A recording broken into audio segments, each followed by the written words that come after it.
আসেন আপনাদের পরিচিত আয়াত সূরা মায়েদার 3 নম্বর আয়াতের অংশ বিশেষ আমি পড়েছি। আল্লাহ পাক রব্বুল আলামিন বলেন, আল-ইয়াওমা আকমালতু লাকুম দীনাকুম ওয়া আতমামতু আলাইকুম নি'মাতি ওয়া রাদিতু লাকুমুল ইসলাম দীনা। আল্লাহ তাআলা ফরমান, আজকের দিনে আমি আপনাদের দিনকে পরিপূর্ণ করে দিলাম। দ্বিতীয় কথা, আমি আমার নিয়ামতকে আপনাদের উপরে কমপ্লিট করে দিলাম। তৃতীয় কথা, ইসলামকে আপনাদের জন্য মনোনীত ধর্ম হিসাবে আমি চয়েস করে দিলাম। নবী করিম সাল্লাল্লাহু আলাইহি সাল্লামের উপরে আয়াত নাযিল হওয়া পুরা পৃথিবীর মানব জাতির জন্য 3টা পুরস্কার। 1 নাম্বার, আমাদের দ্বীন ইসলাম এটা পরিপূর্ণ, পরিপূর্ণ।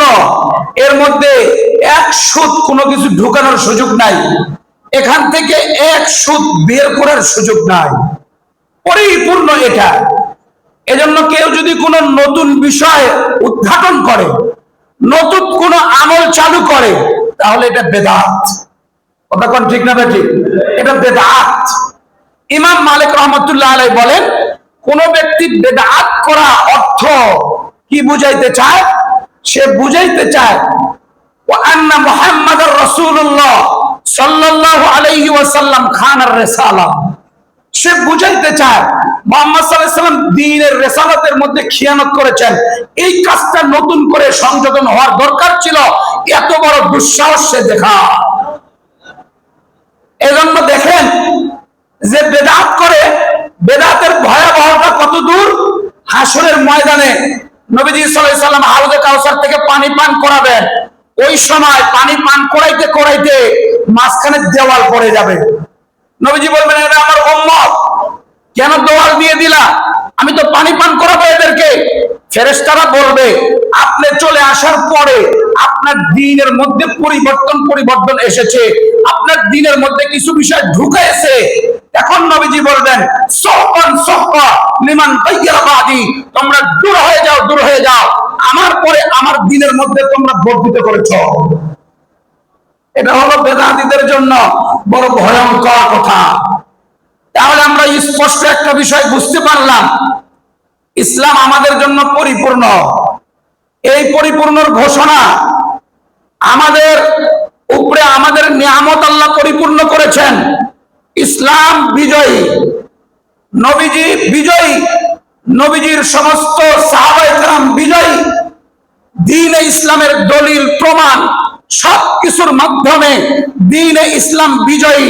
কোন ধর্ম তার সাথে যুক্তিতে, তর্কে, আখলাকে, চরিত্রে টেকার কোন যোগ্যতা রাখে না, কোনোভাবেই রাখে না।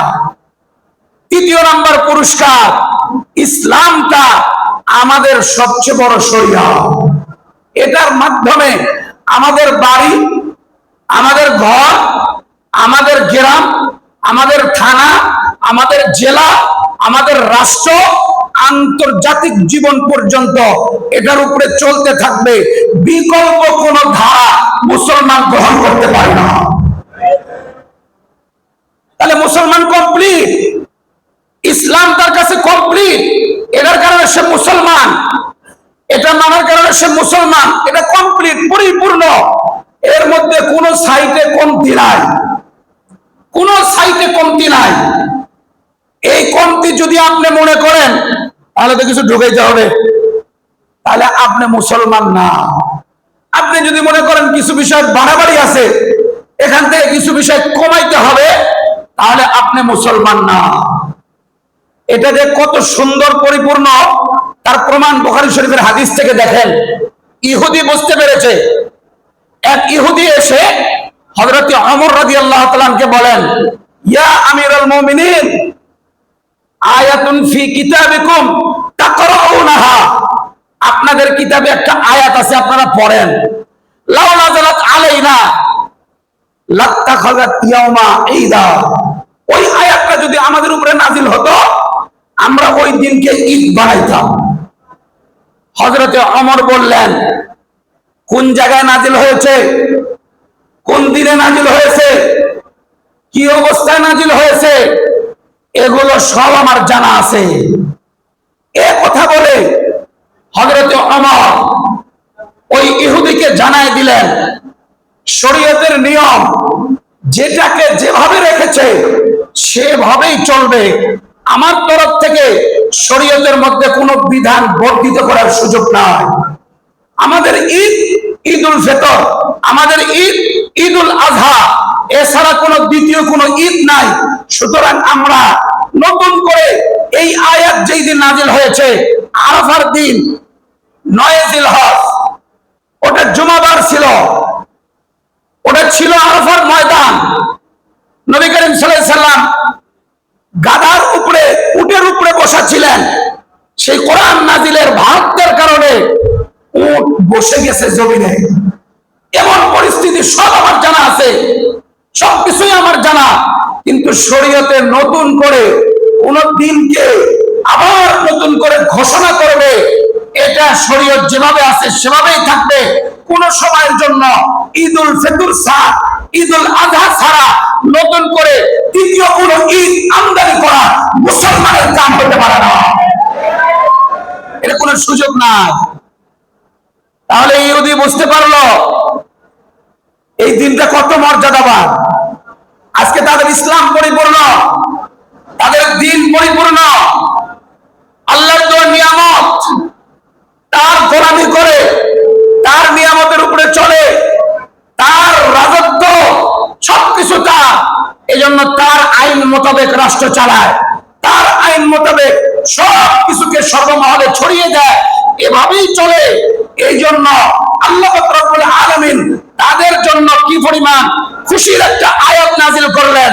কিন্তু আজকে যারা আমরা জানি না, আমরা জেনেও ক্ষমতার লোভে, ক্ষমতায় যাওয়ার জন্য আমরা চুক্তি করি বিদেশি দলের সাথে, আমরা চলে যাই পূজার মণ্ডপে, আমরা চলে যাই ক্ষমতার জন্য, ওই যে কুফরের শিরক করার জন্য ওই শহীদ মিনারে। কথা বলেন ঠিক না ঠিক? কেন যাইতেছি? আমাদের কাছে ইসলাম পরিপূর্ণ বিধানের নাম, এটা আমাদের মাথায় থাকার পরেও আমরা মুনাফিকের কারবার নিয়ে চলি। কথা কোন ঠিক না ঠিক? মুনাফিকের স্বভাব নিয়া, মুনাফিকের কালচার নিয়া কোনদিন প্রকৃত মুসলমান হতে পারবেন না, কোনদিন সম্ভব নয়। আপনি প্রকৃত মুসলমান হতে হলে আপনাকে মুনাফিকের কারবার থেকে ফিরে আসতে হবে। এই মুনাফিকের এরিয়া অনেক বিস্তার করেছে আমার দেশে, মুনাফিকের এরিয়া অনেক বিস্তার করেছে, যেখানে ইসলামের লেবেল লাগায়া, ইসলামের নাম লাগায়া আপনাকে ডাকবে, কিন্তু প্রকৃত ইসলাম সে নিজেও পালন করে না, সে ক্ষমতায় গেলে প্রয়োগ করবে না। কথা কোন ঠিক না ঠিক? কিভাবে বললেন এই কথা? কেন আমরা তো দেখে আসছি, আমরা এটা দেখে আসছি, নতুন করে না।